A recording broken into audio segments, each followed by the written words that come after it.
नमस्कार दोस्तों, GK stocks में स्वागत है। आज का अपना टॉपिक है इम्पोर्टेंट जीके क्वेश्चंस जो एग्जाम्स में बार बार पूछे जा चुके हैं। तो चलते हैं दोस्तों, शुरू करते हैं आज इम्पोर्टेंट 20+ जीके क्वेश्चंस जो आगामी एग्जाम्स के लिए भी बहुत ही इम्पोर्टेंट हैं। तो साथ ही एक रिक्वेस्ट है दोस्तों, यदि आप इस चैनल पर नए हैं या पहली बार आए हैं तो कृपया करके इस चैनल को सब्सक्राइब कर लीजिएगा तथा बेल आइकन को दबा दीजिएगा ताकि जो भी इस टाइप वीडियो अपलोड होंगे वो सबसे पहले आपको मिलेंगे। तो स्टार्ट करते हैं दोस्तों आज का अपना important 20+ GK questions for all competitive exams. आज का अपना पहला प्रश्न है, किस प्रक्रिया द्वारा तेल को वेजिटेबल घी में परिवर्तित किया जाता है? इसका आंसर है हाइड्रोजनीकरण। हाइड्रोजनीकरण प्रक्रिया द्वारा तेल को वेजिटेबल घी में परिवर्तित किया जाता है। अगला प्रश्न है, गुब्बारों में हाइड्रोजन की अपेक्षा हीलियम भरना अधिक उपयोगी माना जाता है, क्यों? इसका आंसर है क्योंकि यह हवा के साथ मिलकर विस्फोटक मिश्रण नहीं बनाती है, इसीलिए हाइड्रोजन की अपेक्षा हीलियम भरना अधिक उपयोगी माना जाता है गुब्बारों में। अगला प्रश्न है, बैटरी बनाने में किस अम्ल का उपयोग होता है?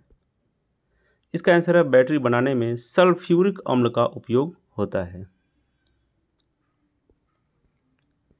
अगला प्रश्न है, सोडियम को मिट्टी के तेल में क्यों रखा जाता है या सोडियम को केरोसिन ऑयल में क्यों रखा जाता है? इसका आंसर है हवा में सोडियम का ऑक्सीकरण होने लगता है, इसीलिए सोडियम को मिट्टी के तेल में रखा जाता है। अगला प्रश्न है, निम्नलिखित में से किसे प्रकृति का सुरक्षा वाल्व कहा जाता है? इसका आंसर है ज्वालामुखी। ज्वालामुखी को प्रकृति का सुरक्षा वाल्व कहा जाता है।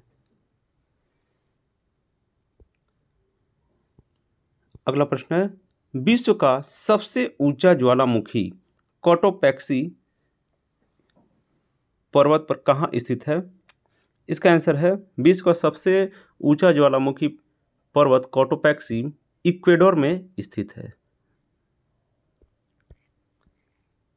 अगला प्रश्न है, बाणभट्ट किस सम्राट के राज दरबारी कवि थे? इसका आंसर है बाणभट्ट हर्षवर्धन के राज दरबारी कवि थे।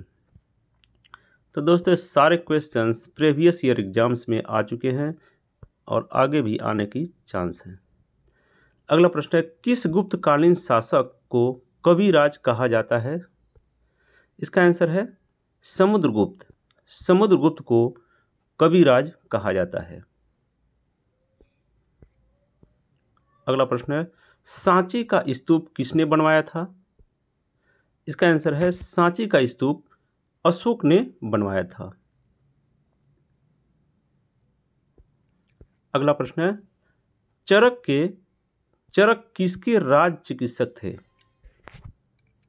इसका आंसर है चरक कनिष्क के राज चिकित्सक थे। अगला प्रश्न है, भारत में सर्वप्रथम स्वर्ण मुद्राएं किसने चलाई थी? इसका आंसर है इंडो बैक्ट्रियन ने सर्वप्रथम भारत में स्वर्ण मुद्राएं चलाई थी। अगला प्रश्न है, दिलवाड़ा मंदिर कहाँ पर स्थित है? इसका आंसर है दिलवाड़ा मंदिर आबू पर्वत पर स्थित है। यह एक जैन मंदिर है। अगला प्रश्न है, खजुराहो मंदिर का निर्माण किसने करवाया था?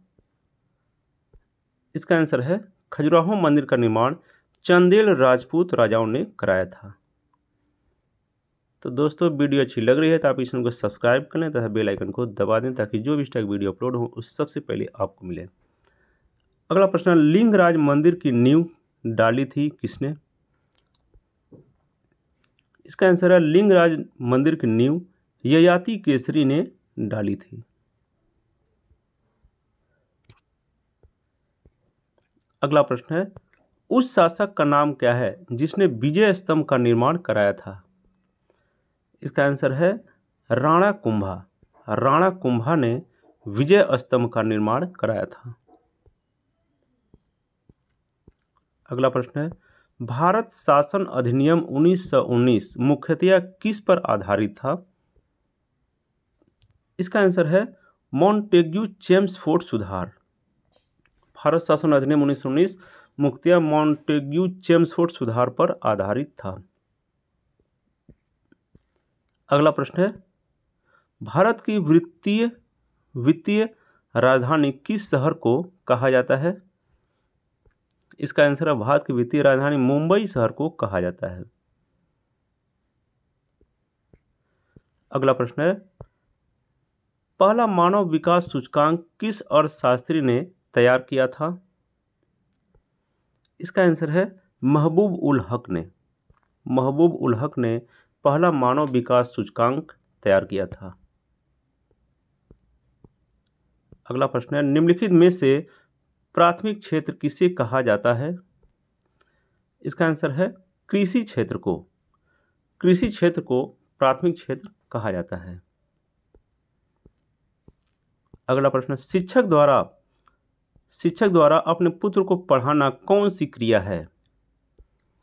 इसका आंसर है शिक्षक द्वारा अपने पुत्र को पढ़ाना आर्थिक और अनार्थिक ये दोनों ही क्रियाएं हैं, इसलिए इसका आंसर हो जाएगा ऑप्शन सी। अगला प्रश्न है, राष्ट्रीय विकास परिषद के अध्यक्ष कौन होता है? इसका आंसर है प्रधानमंत्री। राष्ट्रीय विकास परिषद का अध्यक्ष प्रधानमंत्री होता है। तो ये था दोस्तों आज के अपना 20+ most important and selected GK questions जो प्रीवियस ईयर एग्जाम्स में आ चुके हैं और आगे भी आने की संभावना है। तो ऐसे वीडियो और जीके पाते रहने के लिए आप इस चैनल को सब्सक्राइब कर लें तथा बेल आइकन को दबा दें और लाइक करना ना भूलें। तो थैंक्स फॉर वॉचिंग फ्रेंड्स।